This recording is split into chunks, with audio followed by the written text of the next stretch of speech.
Welcome back to Talk of the Town on 99.7, 1450 WHTC and WHTC.com. We welcome you back to Talk of the Town for this Thursday, January 7th. I'm Gary Stevens.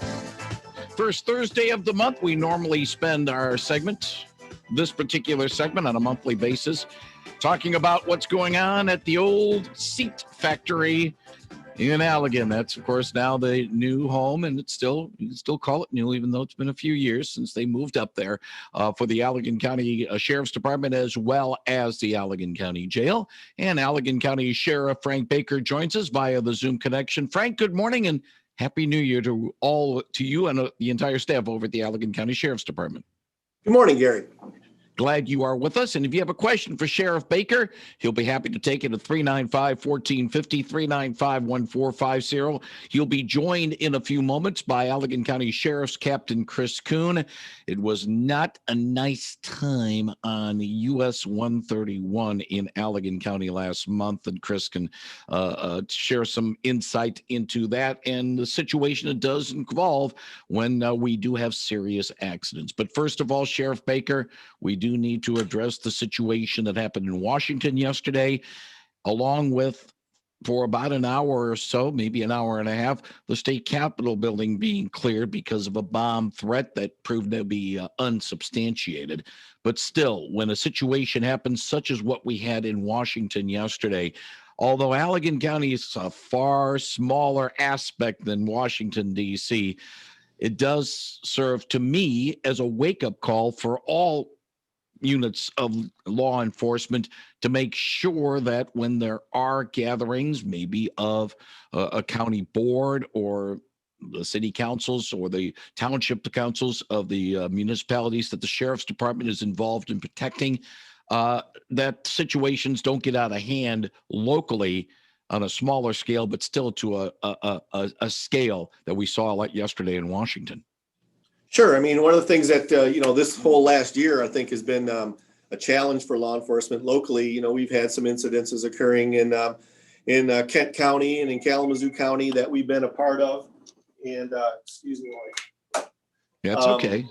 But by the way, before we continue, we'll say this. If you have a question for Sheriff Frank Baker, call us at 395-1450, 395-1450. After 11 o'clock, call the Allegan County Sheriff's Department. But as you were saying, this incidents over in Kent and Kalamazoo County, maybe it's a wake-up call too.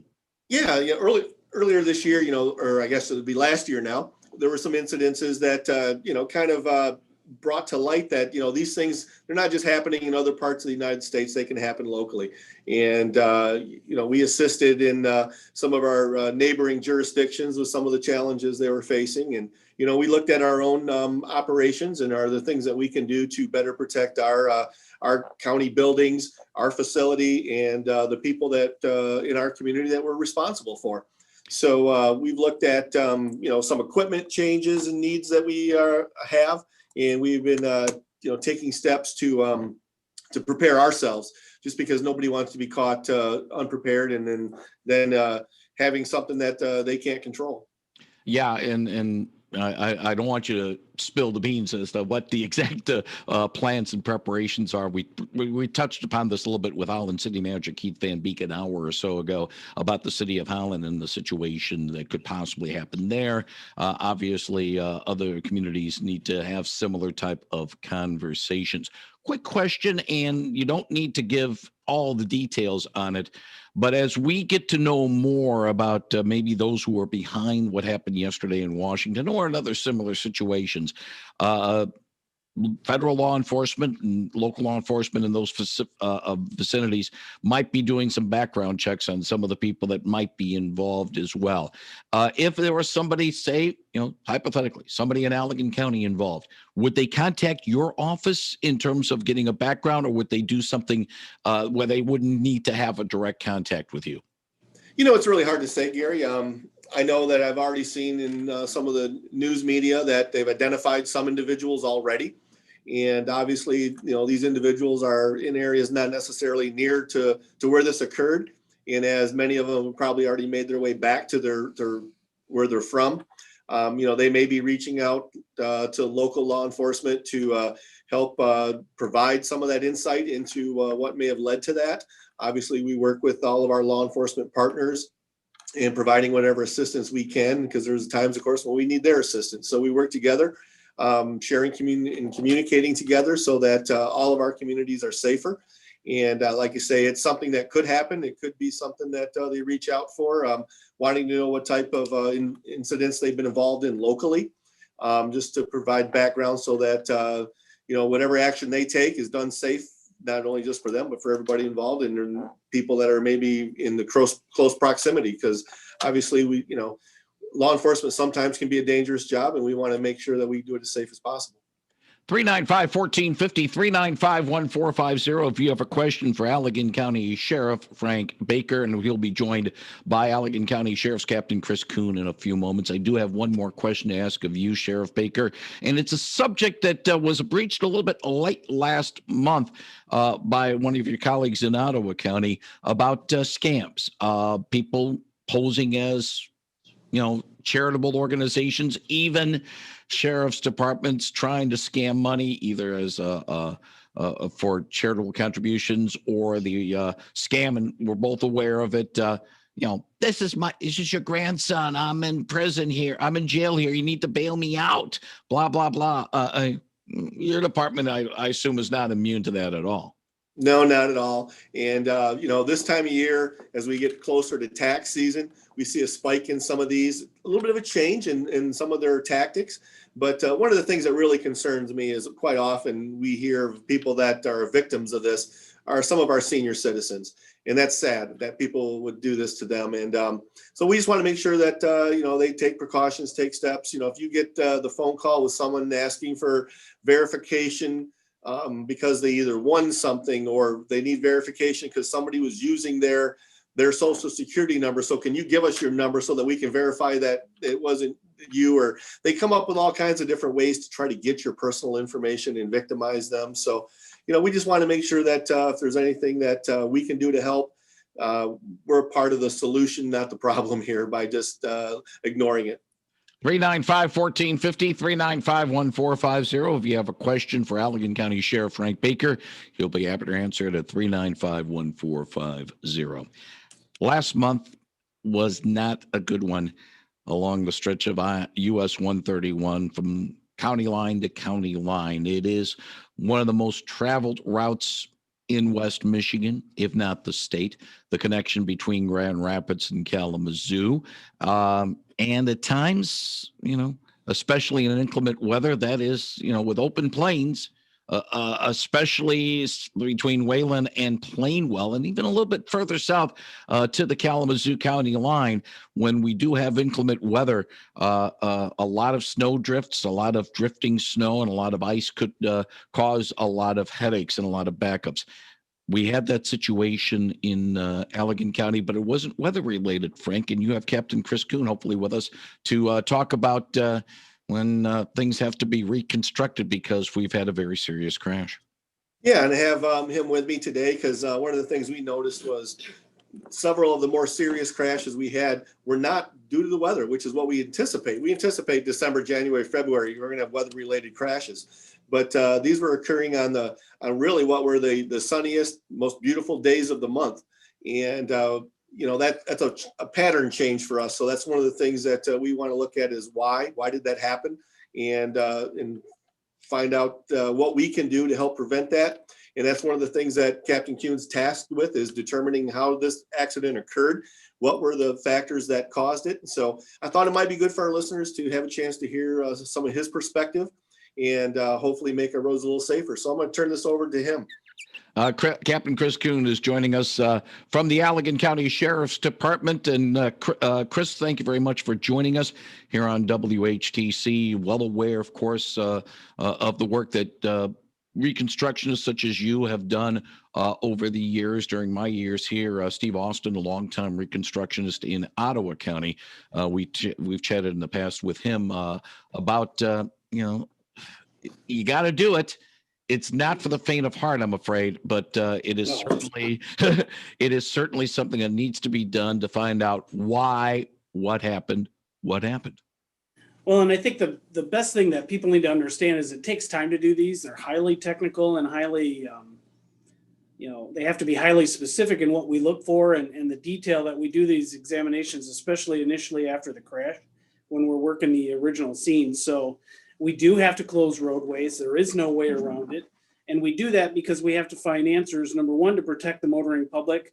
Do we need to change laws? Do we need to change roadway structures and design? Do we need to change vehicle designs? All those things come into play, but also to provide answers to the family members of the victims and to provide justice for them, for the at-fault driver. And unfortunately, it's been my experience that most of these severe crashes are, everyday good people that don't intend to go out and do harm to somebody that day when they leave and get into their car, and they make a simple mistake and it leads to a tragic event. And that's what we're trying to get people to be aware of. And when people, an image, or not an image, but a perception is that when we've had to deal with a reconstruction situation, yeah, somebody was drinking and driving, or most recently, somebody was texting and driving. But a lot of times it's distraction, other distractions that, let's just say, have been somewhat normal. Maybe you're eating something, or you're taking your eye off, or you see something. You thought you might see something on the side of your eye, or the gapers, the gawkers. Oh, there's a crash on one side. Whoa! Look out! Here we go on this side as well. There could be a lot of factors. Right, and I've got some great pictures of people who were involved in crashes that end up covered in their milkshake that they were busy drinking at the time, and the tattoos of their forehead with the imprint from their smartphone on them from when the airbag went off. But a lot of times it's just simple things like I was reaching to change the channel, or I was reaching to change the heater control, or I was reaching for a water bottle.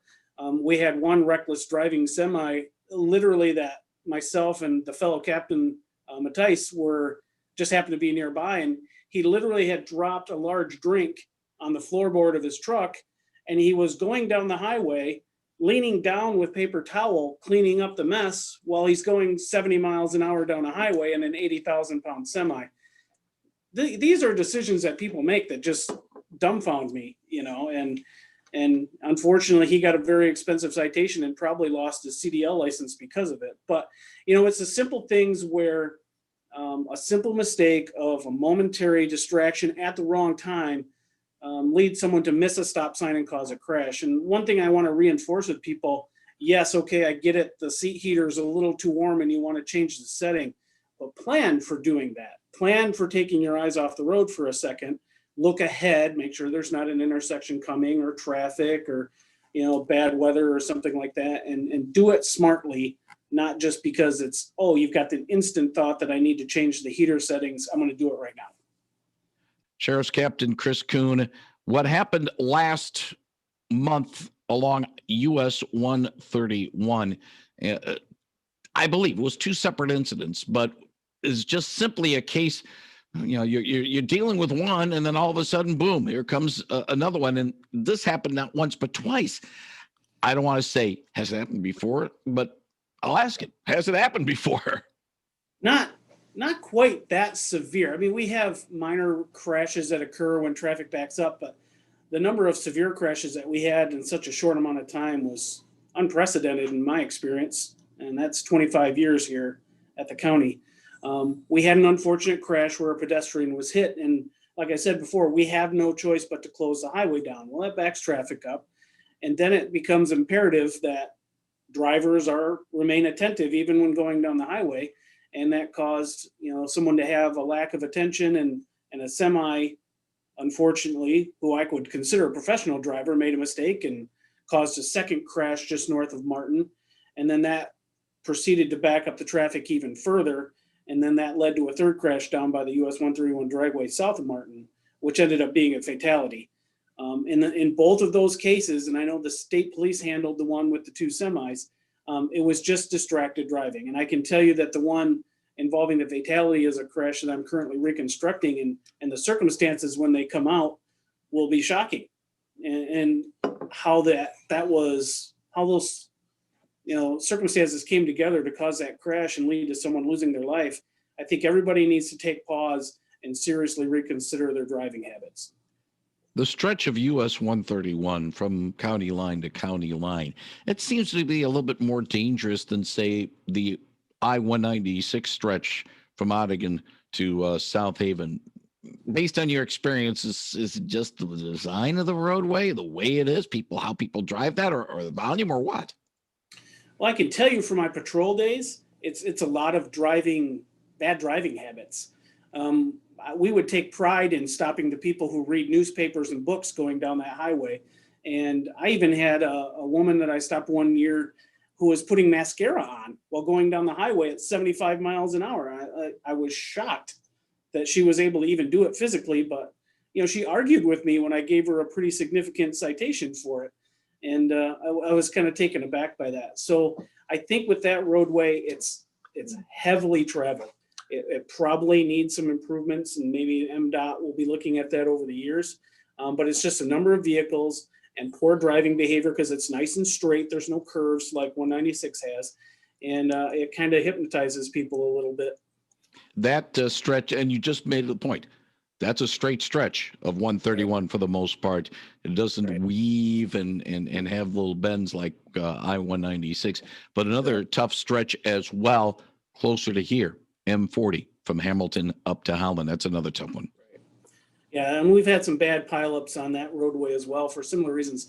Winter seems to affect that stretch more with our crash volume, but still you get the crashes where someone just isn't paying attention and somebody misses a stop sign and goes into the traffic on M40 and causes a crash. So driver awareness, habits, driving habits, people just need to be aware that you can be easily subdued to being relaxed in your car because you're so used to doing it, and it can lead to something really tragic. He is Allegan County Sheriff's Captain Chris Kuhn, along with Allegan County Sheriff Frank Baker. Gentlemen, thank you very much for joining us today on WHTC's Talk of the Town program. And Sheriff Baker, look forward to chatting with you again next month. Thank you, Gary. Look forward to it. Thank you very much, Sheriff Frank Baker, along with Captain Chris Kuhn from the Allegan County Sheriff's Department.